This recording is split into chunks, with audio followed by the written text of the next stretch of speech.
Oi pessoal, tudo bom? Hoje eu vou falar sobre um assunto meio administrativo, mas super importante dentro do escritório, tá?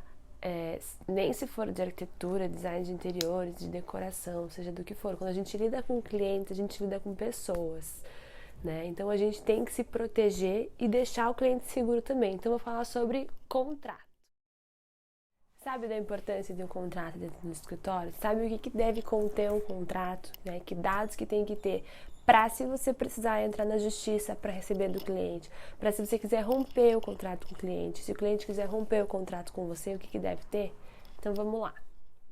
O contrato é uma segurança para você, é uma segurança para o cliente, como eu falei. Ele é um documento que tem direitos e obrigações suas e do cliente. Então o contrato vai conter a forma de pagamento, como que o cliente vai pagar, que dia, parcelou em quantas parcelas, quais parcelas, que dias, de qual o valor de cada parcela, qual que é os juros e a multa se o cliente atrasar esse pagamento, ele vai deixar cheque pré-datado com você, ele vai pagar via cartão de crédito, ele vai pagar via transferência bancária, vai pagar via boleto. Tudo isso vai estar escrito no contrato. Sobre rompimento de contrato, tá? Se o cliente, eu já tive um caso, por exemplo, de um cliente que estava para receber um apartamento, ele estava fazendo financiamento e na hora de aprovar o financiamento ele não conseguiu aprovar. Então ele teve que romper o contrato porque ele não ia mais ter apartamento. Então o projeto estava em execução, teve que acabar. Qual que é a multa quando isso acontece? Existe uma multa do seu lado? Existe uma multa do lado do cliente? Qual que é o valor disso? Qual que é o prazo para o pagamento desse valor de rompimento de contrato? O que ele está te devendo? O que ele não está te devendo? Tudo isso tem que estar muito bem explicado no contrato.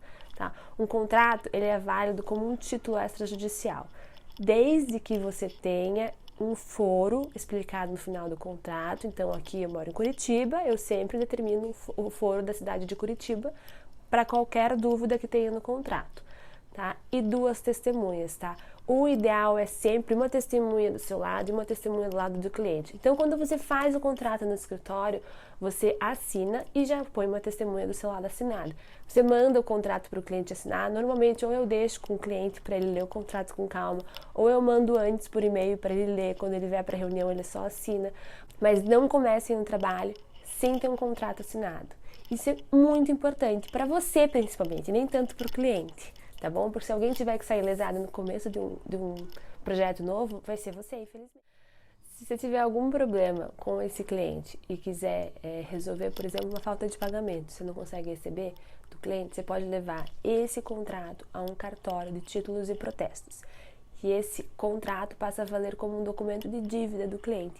Ele vai ser intimado pelo próprio cartório para quitar a dívida. Quando você coloca esse documento no cartório, você publica a dívida do cliente. E o cliente vai ter que pagar as custas do cartório, depois de pagar a dívida para você, para dar baixa nesse registro de dívida, tá bom? Outra forma de você cobrar o cliente também é entrando, dependendo do valor, até 40 salários mínimos você pode entrar no pequenas causas, senão você vai para a justiça comum, tá? A justiça comum acaba levando um pouco mais de tempo, 2 a 3 anos para resolver, e na pequenas causas o cliente também o documento do contrato também vale como uma dívida pública, então ele pode ter penhora online de bem. Se for uma empresa, ele pode ter penhora do faturamento da empresa, então a resolução é muito rápida, tá? Mas para isso você precisa ter aquilo que eu falei, eleger um foro da cidade que você está trabalhando e uma testemunha para o seu lado e uma testemunha para o lado dele. Então, às vezes a gente não dá bola, deixa em branco. Eu entrei na justiça para receber de um cliente e só recebi porque eu tinha as duas testemunhas. Foi super rápido, em 3 meses eu resolvi o problema. Quando a gente entra na justiça comum, pode acontecer várias formas de pagamento, dependendo do valor. Ele pode pagar 30% e parcelar o restante. Ele pode parcelar em até 6 vezes, dependendo do valor. Mas o importante é que você tenha uma segurança de que você vai receber o que o cliente está te devendo. Se você não tiver um contrato, você não tem essa segurança nunca. Você depende, infelizmente, da boa vontade do cliente em querer quitar a dívida que ele tem com você.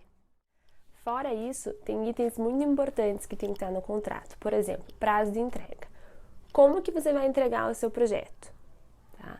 Que dia, de que mês? Em 30 dias úteis, em 15 dias úteis, ou eu vou entregar essa etapa em tal dia, essa outra etapa nesse dia. Tudo super descrito no contrato. Como que você vai entregar isso para o cliente? É uma cópia em folha sulfite A4, uma cópia em folha sulfite A3, é só uma via impressa? Não, são 2 vias impressas, é só uma via digital, e se o cliente quiser imprimir é por conta e risco dele. a liberdade que você tem de publicar as fotos do projeto para fazer publicidade do seu escritório, tá? Publicação em revista.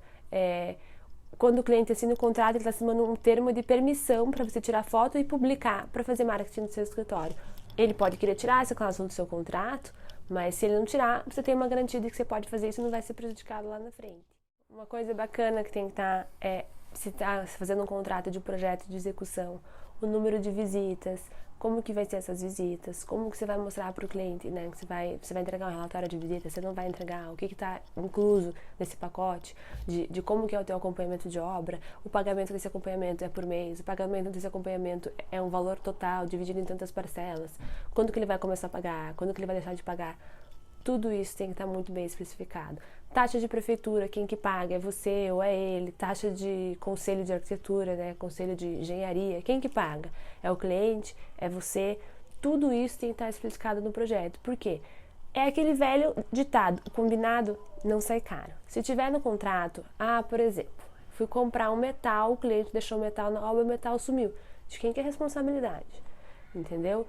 Tudo isso você pode prever em contrato, é menos dor de cabeça para você, é muito menos dor de cabeça para o cliente e é uma segurança de que você vai executar o seu trabalho e você vai receber aquilo que está combinado, tá bom? Acho que é isso. Se vocês gostaram do vídeo, não deixem de se inscrever no canal, toda semana tem vídeo novo, a gente está no Instagram e Insta também, segue a gente lá. Beijo e até o próximo vídeo.